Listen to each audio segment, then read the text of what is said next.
February 2nd vlog episode number 35. It's Super Bowl Sunday, but I don't even watch men's volleyball. We have an amazing show lined up. You're not going to want to miss a beat. We're doing a stretch and a clean, 4 rooms. It's a great episode. Watch till the very end and you get to see me eat an entire half tray of Sprouts. Thank you guys for watching.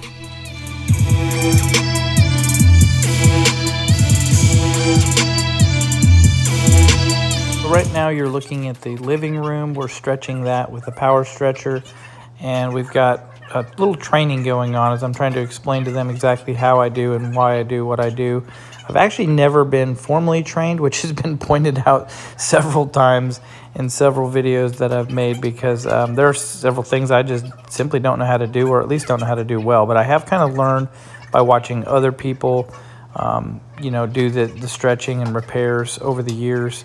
And I did, when I bought the company from David Thorne back in 2008, he actually didn't do any carpet repair or carpet stretching at all. But we had a gentleman named Larry that we would use when we would do emergency water extraction, and when we'd need somebody to go back in and basically either reinstall or repair the carpet. And this gentleman, Larry, I watched him with a knee kicker. He didn't have a power stretcher, but I watched him, stretch a lot of carpet with that knee kicker, and we used to pay him cash, under the table every job. And I would think to myself, wow, that was pretty easy $50 he just made. And so it didn't take me too long to figure out that I could just buy a knee kicker and kind of teach myself, which I started to do. I got pretty good at it, but unfortunately my knee has taken a beating over the years. I didn't really find out how bad it got until a couple months ago when I went for a run, which I hadn't ran in years, and I didn't even think I ran a mile, and my knee started to hurt really, really bad. My right knee, only my right knee, which I thought was really odd, and I couldn't figure it out. It was actually over a week later, and at that point my knee had gotten better, and so I ran again, and it came back. The inflammation and the pain came right back to that same knee, only this time it was much worse. And that's when it dawned on me that, oh my gosh, this is probably from kicking carpet so much over the years. And you'll see me kick it here, continuing to use the knee kicker in lieu of the power stretcher, which I really shouldn't probably do. So it's just ironic, because for many years, customers would watch me kick carpet with my knee kicker, stretch carpet with my knee kicker, and they would say to me, like, one day you're going to pay for that. One day you're going to have knee problems. And I would think, oh, no, you don't know me, not me, it'll be fine.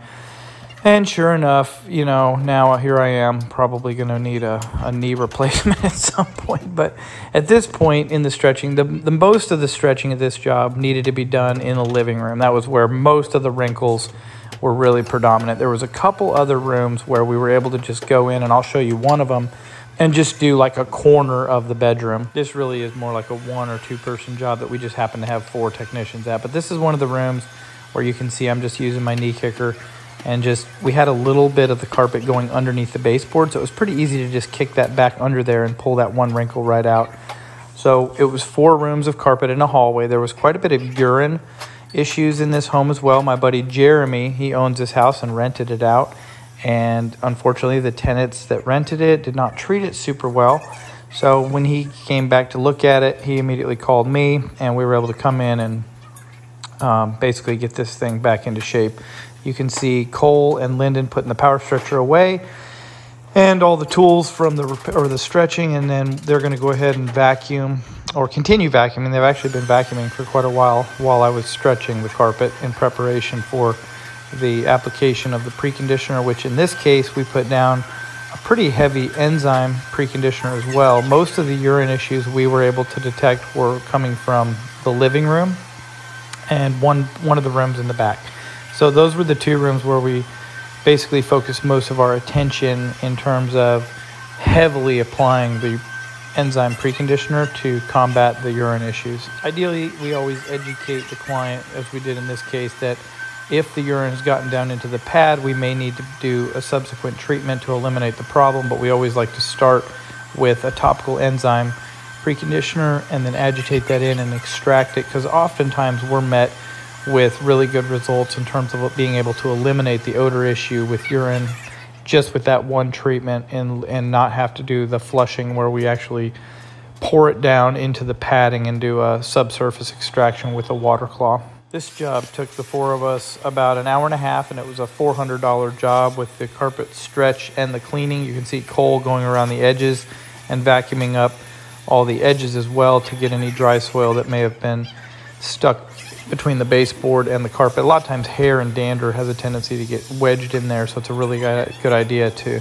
go ahead and do the edging. And as he's finishing that up down the hallway, I've already grabbed the preconditioner, the inline sprayer, and I began to apply the preconditioner. Like I said, really, really heavy in this room and in that back bedroom. And Lyndon and Thomas are bringing in the hose behind me to help keep that going in as I apply that, like I said, really generously to this room here. There's two very effective ways that we use to identify where exactly the urine contamination is. The first is UV lights, ultraviolet lights. We have high-powered flashlights basically with UV, and we're able to shine those down, and the urine kind of glows. Unfortunately, the downside to that is that there's a lot of other things that will glow as well in addition to urine. So another tool that we like to use is a moisture meter, and we have a probe that we can actually stick down in. And the neat thing about urine, well, not neat, the interesting thing about urine is that when it leaves the body in an acidic form, but as it dries into an alkaline salt, those salts will actually pull and hold moisture from the air in those salts. That's the nature of a salt, and they attract moisture. So when we stick the moisture probe into the padding or even the primary, secondary backing of the carpet, it'll detect that moisture from those urine salts, and we can actually detect urine by using that moisture probe. So you can see there where Lyndon actually immediately started to agitate the preconditioner into the face yarn of the living room using that 10-inch counter-rotating brush machine, even before we were done preconditioning the rest of the house. But then as soon as I went down the hallway into that back bedroom, he was able to stop doing the living room and go to that back room. And again, in case you haven't watched any of our other episodes,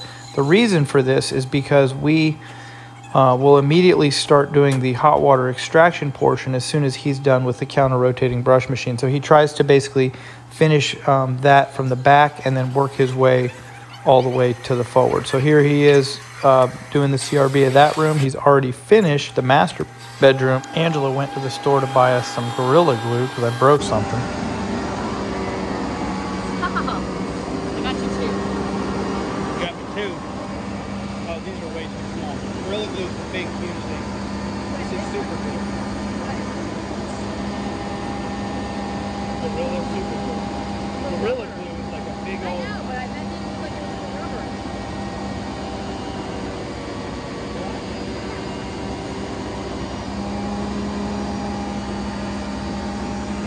Are the kids with you? No, I don't know. Thank you, love you. Bye.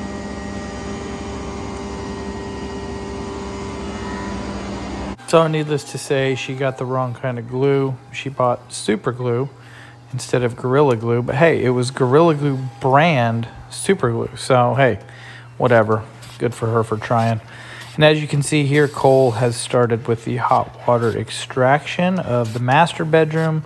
And he's using the titanium 4-jet swivel Devastator wand, which is a really, really nice wand. We've had that, oh gosh, for I think over a year now, and it's just become one of our favorite wands to use for cleaning. And here I'm trying to teach Thomas how to basically keep the hoses from getting all tangled up, and they were not cooperating at all. So we had to actually take those apart and to get them to untangle. So we call it playing ballerina when somebody spins around and they get all tangled up like that. But talking to Jeremy, the homeowner, about this house a little bit, apparently he put brand new carpet in the home. So this was brand new carpet right before that tenant moved in and allowed their dog to pee on the carpet. So this is the living room. We've already finished the hallway and the other two bedrooms of the cleaning, and this is Cole finishing out the living room where we had stretched the carpet. But again, this was brand new carpet. It's a nylon. It's a really decent quality carpet, actually. And that was Lyndon showing Thomas that we put the spotter bottle and magnet in the house as a leave behind. What's wild about the needing of stretching is that this carpet's not even 2 years old, and it needed to be restretched in, like, definitely the living room, but again, 2 other bedrooms had little bumps and humps in there that we had to restretch today. So kind of wild that, you know, carpet that's just installed 2 years ago would already need to be restretched. I'm convinced that they're not using as much latex adhesive to bond the primary and secondary backing together. I heard that from an instructor years ago, and I think it's holding very true, because more often than not nowadays, newer carpet is needing to be restretched before it should, really. And ideally, when you install carpet the correct way with a power stretcher and not a knee kicker, then it doesn't ever need to be restretched, ideally, in a perfect world. This floor plan is a very common floor plan. The size of the home, the fact that it's a ranch, you know, single level home, probably one of the most common floor plans we clean. There's so many of these very similar types of homes in our area, in our county, and I think mostly because of the fact that we live in a military community, and so there's just a lot of military families that are looking for this price range of a home in terms of the size, square footage, and floor plan. So this is just a 3-bedroom living room with a hallway. Of course, it's got a dining room, but that's not carpeted. But this owner has upgraded. You can see the entryway there with the LVP or LVT, and he also has that same luxury vinyl planking or luxury vinyl tile in the kitchen as well. It looks really, really sharp throughout the home. The final step of our cleaning process is to groom the carpet, and here I am just resetting the nap of the fiber or the face yarn with the grooming brush. And so after we do the hot water extraction, we don't always do this step, but in a lot of cases we like to go back and groom the carpet. Helps to dry it a little faster and leaves it looking a little bit better. And of course, everybody's favorite part of the daily vlog is when I consume my healthy food. So today I'm just going to do some sprouts, and I'm sipping on my tea.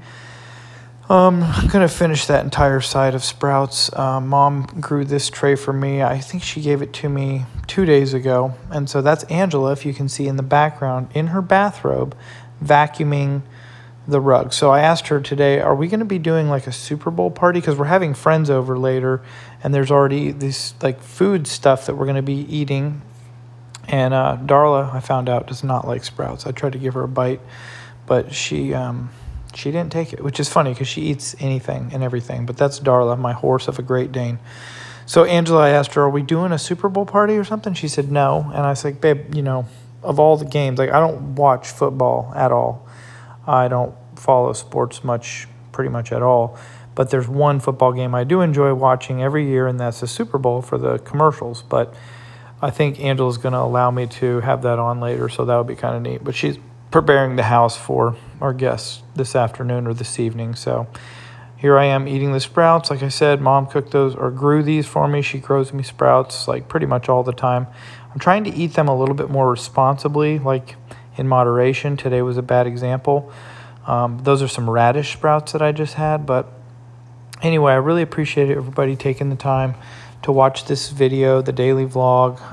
Pretty proud of the fact that I've been able to consistently publish content now for, gosh, almost 40 days. So I've done really well. But if you enjoy these videos, just give me that thumbs up down below. And don't forget to subscribe to our channel. Ring the notification bell so you get notified every single time we publish a new daily vlog. And also comment below on who you think's going to win the Super Bowl. Thanks again for watching.